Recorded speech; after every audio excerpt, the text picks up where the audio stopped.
जय राम जी की कथा सरिता में एक बार फिर से हम आगे बढ़ते हैं और आपको एक मैं कथा सुनाता हूँ।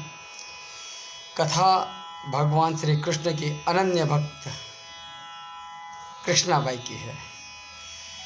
कृष्णाबाई नाम की एक बुढ़िया थी और वो किसी गांव में रहा करती थी।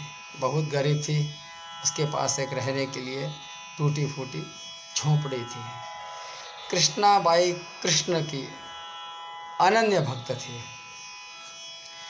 कृष्णाबाई अनन्य भक्त थी और कृष्ण की इस भक्ति सेवा करते करते करते करते पूरे गांव में वो कृष्णाबाई के नाम से नहीं अपितु सुखिया के नाम से प्रसिद्ध थी। गांव वालों ने उसका नाम सुखिया रखा क्योंकि हर सुख और दुख में हमेशा वो सुखी रहती थी। हर परिस्थिति में सुखी रहती थी और अपने भगवान श्री कृष्ण को याद करती थी। घर घर में जाकर झाड़ू पोंछा ये उसका काम था। खाना बनाना, कपड़े धोना, बर्तन साफ करना, इसी में वो उसका सारा समय व्यतीत होता रहता था और उसके मुख से कृष्ण का नाम निरंतर निकलता रहता था। कृष्ण की वो इतनी अनन्य भक्त थी कि घंटों कृष्ण से वो बतियाती रहती थी। कृष्ण से ऐसे बात करती थी जैसे वो उसके सामने बैठे हों।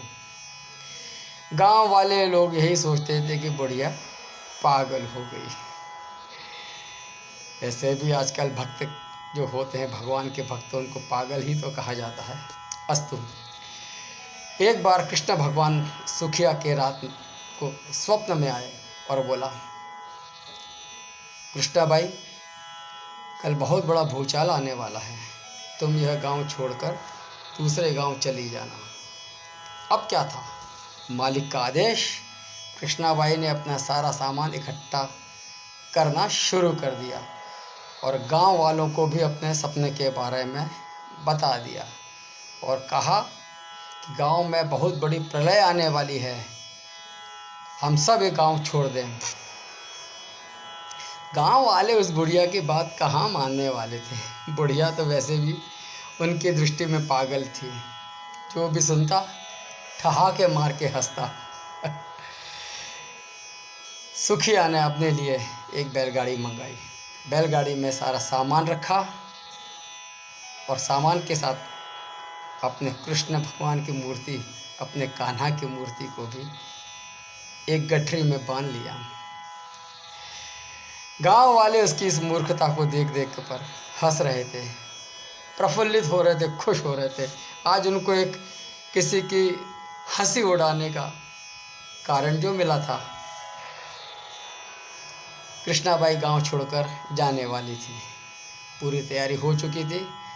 कृष्णाबाई ने सारा सामान गाड़ी में रखा, स्वयं इस गाड़ी में बैठी और गांव की सीमा पार करके जाने वाले थे। इतने में भगवान श्री कृष्ण ने आवाज़ दी, अरे पगली, अपनी झोपड़ी में जा और जिससे तू वो माला बनाती है और मुझे पहनाती है, वो सुई तो वहीं रही है, जा जल्दी लेकर आ। सुनकर कृष्णाबाई अचंभित रह गई। तुरंत उन्होंने गाड़ी वाले को रोका। गाड़ी वाला रुका। गाड़ी वाले से बोले, भैया 2 मिनट रुको, मैं अभी आती हूँ। गांव में वो दौड़ती दौड़ती पुनः अपने घर में गई। लोगों ने उसको फिर देखा अपने घर की तरफ आते हुए और जोर जोर से वो खिलखिला के हंस रहे थे। कृष्णाबाई अपनी झोपड़ी में गई। झोपड़ी में जाकर जहाँ पर उसने वो तिनके में घर की छज्जे में जो छज्जा था, छप्पर था, उसके अंदर वो सुई फंसा के रखी थी। उसको अपनी शर्मिंदगी पर बहुत ग्लानि हुई। उसको शर्मिंद हुई उसकी अपनी भूल पर कि मैं कैसे भगवान की जो माला बनाती हूँ उसकी मैं सुई भूल गई। जल्दी जल्दी उसने वो सुई ली। दौड़ती दौड़ती दौड़ती दौड़ती दौड़ती गांव की सीमा तक गई। गाड़ी में बैठी, गाड़ी में बैठकर चलने लगी। गाड़ी वाले ने बोला, क्या अम्मा तू भी कहाँ किसकी बातों में आ गई, कहाँ ऐसे प्रलय आते हैं, कुछ नहीं होने वाला। कृष्णाबाई बोली, भैया तुम जल्दी जल्दी चलो। गांव में जैसे ही सीमा पार करके बैलगाड़ी बाहर निकली, अचानक ही भूचाल आया, सब कुछ जलमग्न हो गया। चूँकि गाड़ी वाले की भी भगवान के ऊपर आसक्ति थी, प्रेम था, इसलिए भगवान ने उसकी भी रक्षा की और कृष्णाबाई की। येन केन प्रकरण, भगवान अपने भक्तों की रक्षा करने में विलंब नहीं करते।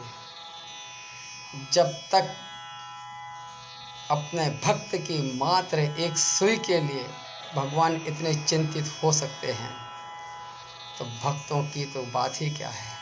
भक्तों के लिए तो वो स्वयं तड़पते हैं, रोते हैं। उस गांव में एक सुई की वजह से पूरा गांव बचा हुआ था। सुई के निकालते ही पूरा गांव जलमग्न हो गया। इसलिए कहा जाता है, भरी बदरिया पाप की बरसन लगे अंगार, संतन होते जगत में जल जाता संसार। जय राम जी की।